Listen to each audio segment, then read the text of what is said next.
Bismillahirrahmanirrahim. Assalamualaikum warahmatullahi wabarakatuh. Perkenalkan, nama saya Muhammad Rehanul Jinan, jurusan Geografi, kelas A, Fakultas Ilmu dan Teknologi Kebumian, NIM R1B121061. Kali ini saya akan menjelaskan tugas video 1, Geologi Dasar.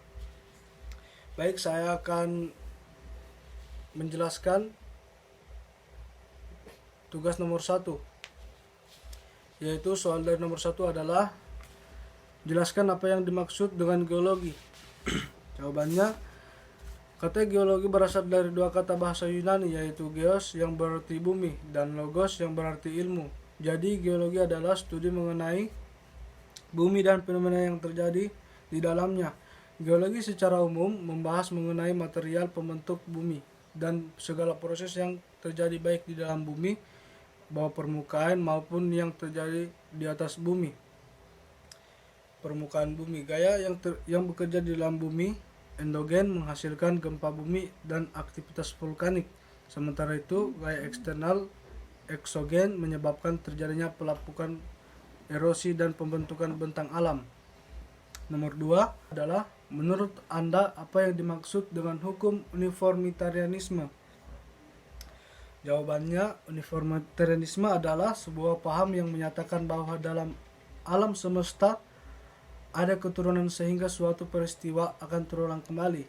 Keseragaman yang diamati pada masa lalu akan muncul pada masa kini maupun masa depan. Prinsip keseragaman alam digunakan untuk membenarkan baik penalaran induktif maupun penelitian ilmiah. Hal ini dapat dipahami secara sederhana bahwa masa depan akan terlihat seperti masa lalu. Dengan demikian, kita dapat mendeskripsi apa yang akan terjadi pada masa depan dengan melihat apa yang terjadi pada masa lalu. Soal dari nomor 3 adalah, menjelaskan apa itu pelapukan. Jawabannya, pelapukan adalah proses alterasi dan fraksinasi batuan dan material tanah atau tidak jauh permukaan bumi yang disebabkan karena proses fisik, kimia, dan biologi. Hasil dari pelapukan ini adalah asal source dari batuan, sedimen, dan tanah soil. Kira-kiranya penting sebagai dikenal bahwa proses pelapukan akan menghancurkan batuan atau bahkan melarutkan beberapa dari mineral sebagai kemudian dijadikan tanah atau diangkut dengan diendapkan sebagai batuan sedimen klastik. Beberapa dari mineral mungkin larut secara menyeluruh dan membentuk mineral baru. Nomor 4, apa yang dimaksud dengan erosi? Jawabannya, kata erosi berasal dari bahasa Latin erosionem yang berarti meggerogoti.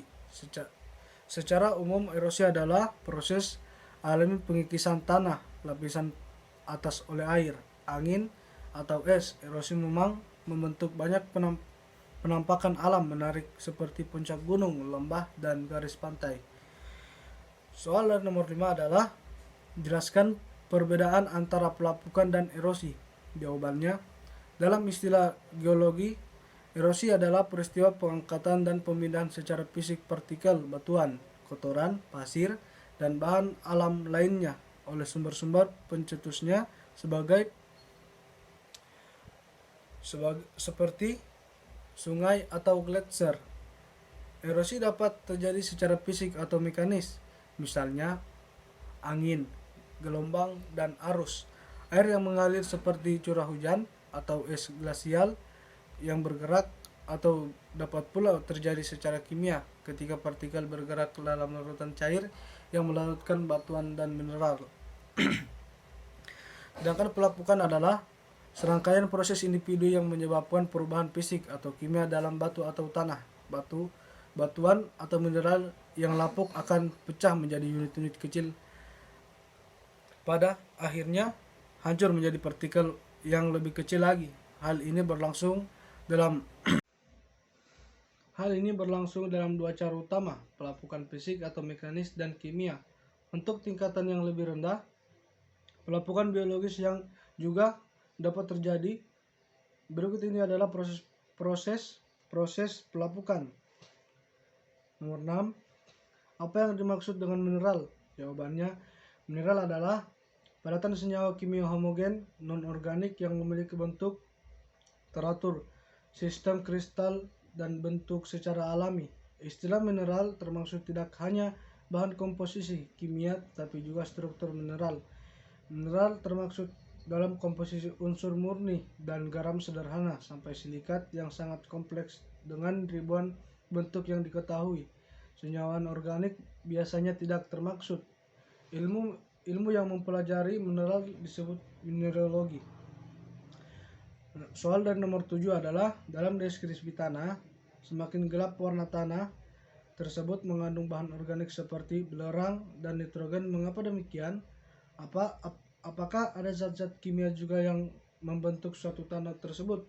Jawabannya, tanah pada umumnya mengandung bahan-bahan organik yang berasal dari proses dekomposisi. Salah satunya adalah karbon dan nitrogen yang dapat dijadikan parameter untuk mencirikan kualitas bahan organik. Kemudian di dalam pembentukan tanah terdapat banyak unsur-unsur pembentukannya, tidak hanya zat-zat kimia seperti karbon dan nitrogen saja, yaitu bisa berasal dari sisa tumbuhan, hewan, dan manusia, baik yang telah mengalami dekomposisi lanjut maupun yang sedang mengalami proses dekomposisi, di mana dalam pembentukan tanah ini itu terdiri dari bahan humus dan non-humus.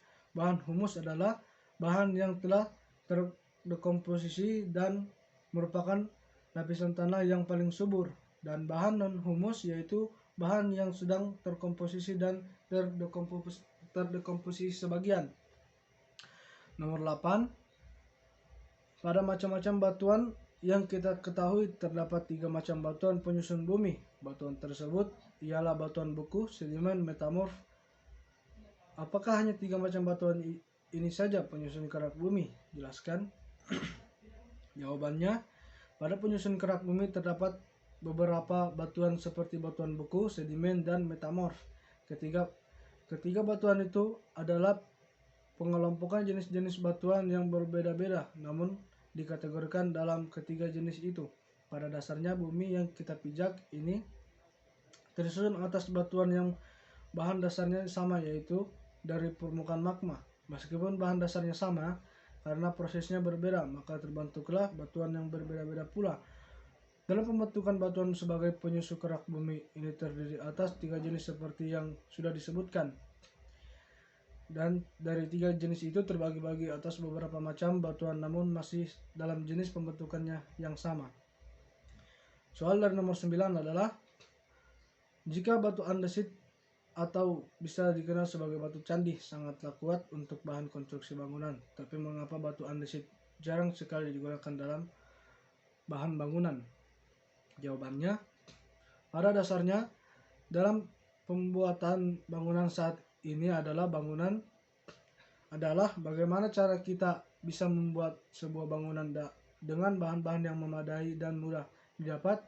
Jika berbicara tentang batu andesit yang merupakan batu candi dan bagus untuk bangunan, kembali lagi pada bagaimana proses mendapatkannya. Yang kita ketahui bahwa pembangunan tidak hanya pada satu tempat saja, namun berbagai tempat. Pertanyaannya, apakah di semua tempat tersedia batu candi? Tentu tidak. Nah, itulah sebabnya mengapa batu candi jarang digunakan dalam pembangunan, karena proses mendapatkannya yang tidak mudah. Nomor 10. Soal nomor 10 adalah, menurut Anda spesifikasi tanah seperti apa yang dapat dijadikan bahan konstruksi bangunan? Jelaskan. Nah, jawabannya, tanah di dalam konstruksi merupakan fondasi bagian paling bawah dari bangunan. Pada struktur bangunan, fondasi berfungsi untuk memikul beban bangunan yang ada di atasnya. Nah, untuk menghasilkan bangunan yang kokoh, maka fondasinya juga harus direncanakan dan dikerjakan dengan hati-hati. Setiap fondasi bangunan perlu direncanakan berdasarkan jenis, kekuatan, dan daya dukung tanah tempat berdirinya. Bagi tanah yang stabil dan memiliki daya dukung baik, maka fondasinya juga membutuhkan konstruksi yang sederhana. Dan jika tanahnya labil dan memiliki daya dukung buruk, maka fondasinya juga harus lebih kompleks. Dan itulah pertanyaan dan soal-soal yang ditugaskan dari tugas 1 geologi dasar. Saya akhiri, billahi taufiq wal hidayah. Wassalamualaikum warahmatullahi wabarakatuh.